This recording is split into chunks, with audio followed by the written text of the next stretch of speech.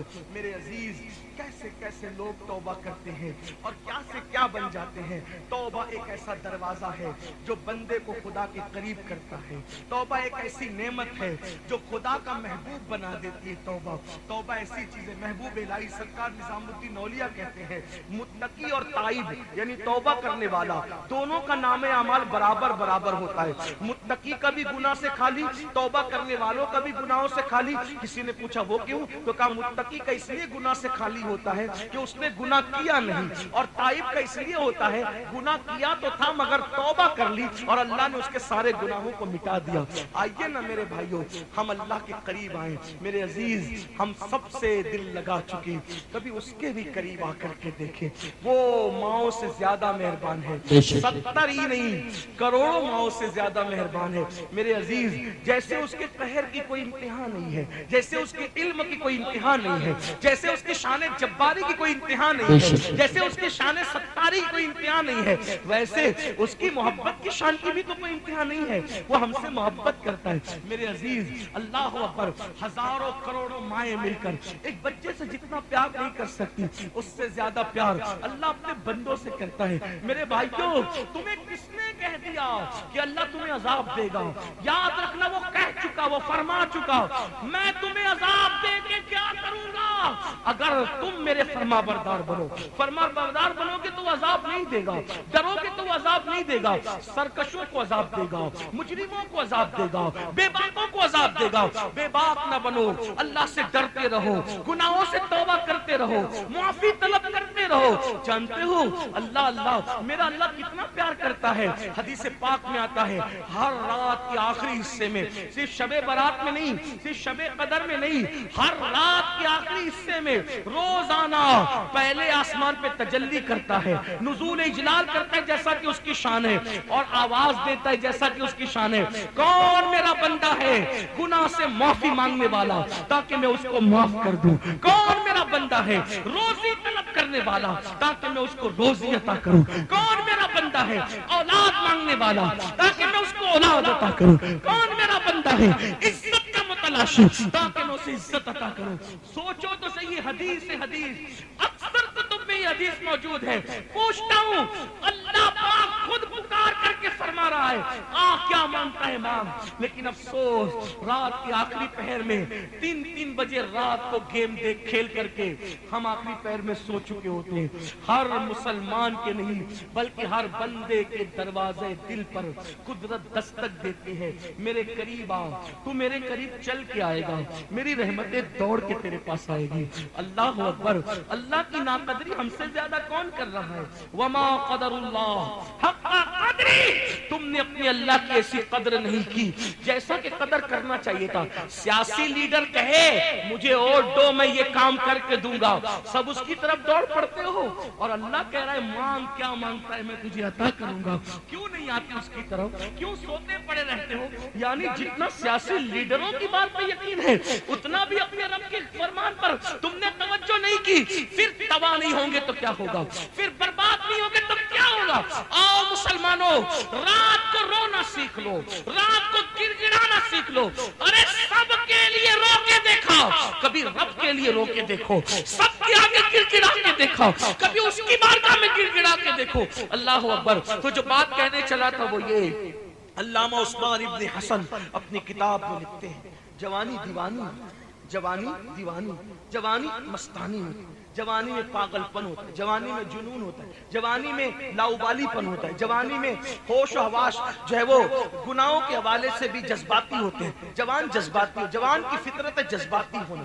جیسے دودھ کی فطرت ہے آگ نیچے سے ملے تو ابل پڑتا ہے, ویسے جوان کی فطرت یہ ہے کہ جذبات کو مشتعل ہونے میں وقت نہیں لگتا. اور خاص طور پہ 2 چیزیں جوان کو زیادہ مشتعل کرتی ہیں, ایک تو حسن اور ایک تو عشق. یہ 2 چیزیں جو جوان کو مشتعل کرتی ہیں. کسی دور کا جوان ہو, کسی زمانے کا جوان ہو, جوان بہرحال جوان ہوتا ہے. اب آئے علامہ عثمان ابن حسن لکھتے ہیں جس کو اپنے الفاظ کے جامع میں پیش کر رہا ہوں. ہو سکتا ہے شاید ہزاروں کے مجمع میں بیٹھے ہوئے کئی جوانوں کی یہی داستان ہو, ان کی یہی داستان ہو سکتا ہے. اللہ اللہ. عثمان ابن حسن کہتے ہیں حسن نام کا ایک جوان تھا, حسن نام کا ایک جوان تھا. جوانی کی شروعات تھی, ابھی جوانی کا اٹھان تھا, چہرے پہ داڑھی کے پورے بال بھی نہیں نکلے تھے. گھر والوں نے کہا حسن جاؤ اور بازار جا کر کے کچھ خرید کر کے لاؤ. کہتے ہیں حسن بازار گئے, جوان تھے, ابتدائی جوانی تھی, جوانی کی شروعات تھی. حسن گئے اور جا کر کے کیا دیکھا, ایک بہت خوبصورت اور حسین و جمیل لڑکی, وہ بھی کوئی سودا لینے کے لیے آئی. پھر وہ جوان نے دیکھا, آنکھیں چار ہوئی. جب آنکھیں چار ہوئی تو اس جوان حسن نے ہنس کے کہا اے لڑکی تو کتنی خوبصورت ہے, کتنی حسین ہے, کتنی جمیل ہے تو. وہ لڑکی تھی آج کل کی بیٹیوں کی طرح نہیں کہ حسن کی تعریف سن کر گردن کو جھرجھری دیتی اور گھمنڈ کرتی, نہیں, وہ اس دور کی بیٹی تھی. ابھی خیر القرون ختم نہیں ہوا تھا, ابھی خیر القرون ختم نہیں, رسول اللہ کا ظاہری دور ابھی وصال تو فرمایا تھا, لیکن ابھی بھی بڑے بڑے اکابر صحابہ موجود تھے. اس دور کی بات ہے. اس دور میں پرورش قرآن و سنت کے سائے میں, قناعت کے سائے میں, کردار سیدہ زہرا کے سائے میں, کردار خدیجۃ الکبریٰ کے سائے میں, کردار عائشہ صدیقہ کے سائے میں اس وقت پرورش ہو رہی تھی. جیسی لڑکی نے اپنے حسن کی تعریف سنی, کتنی خوبصورت ہے لڑکی تو, اس لڑکی نے فوراً کہا اے لڑکے, اے لڑکے, اللہ سے ڈر, اللہ سے ڈر. حسن کہتے ہیں میں اس کے حسن میں اتنا ڈوب چکا تھا کہ اس جملے کا اثر بھی میرے دل پہ نہیں. حسن میں اتنا ڈوب ہی گیا تھا کہ مجھے خیال ہی نہ رہا کہ کہہ کیا رہی ہے. میں نے کہا تو کتنی خوبصورت. اور ایک بات, اللہ سے ڈرو. اسی بزرگ کا ایک جملہ یاد رکھنا, لذت کے لیے گناہ مت کرو, لذت کے لیے گناہ مت کرو. لذت چلی جائے گی, گناہ باقی رہ جائے گا. لذت مٹنے والی ہے, گناہ نہیں مٹنے والا. جب تنہائیوں میں دل چاہے گناہ کرنے کو تو سوچو اللہ دیکھ رہا ہے, سب کو دیکھ رہا ہے. اور سن لو جو اکیلے میں گناہ کرتا ہے اللہ اس کی عبادتوں کو بھی رد کرے. والعاقبۃ للمتقین، عاقبت تو صرف اللہ سے ڈرنے والوں کے لیے. لوگوں کے سامنے عبادت کرتے ہو، آخرت میں تنہائیوں کے اندر پاپ کر رہے ہو. اپنی تنہائی کیسی خود سوچو.